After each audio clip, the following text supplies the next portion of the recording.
Hi, my name's Warren Zulch and I'm the product manager here at Zebra Technologies. In this video, I'll guide you through the unboxing and setup of your new Zebra SP20 single plane scanner. Let's get started. Inside the box, you'll find the main scanner unit, a stand, a quick start guide, and a regulatory guide. First, take the scanner and the stand. Notice the slots on the bottom of the scanner and the guides on the stand.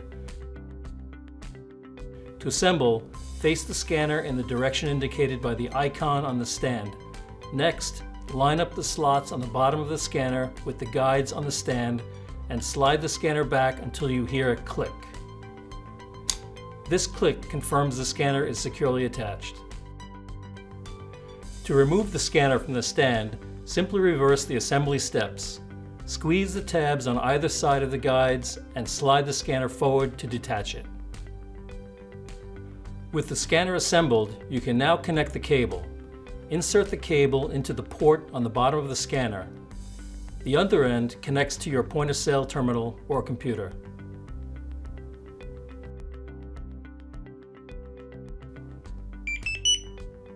And that's it! Your Zebra SP20 is now set up and ready to go.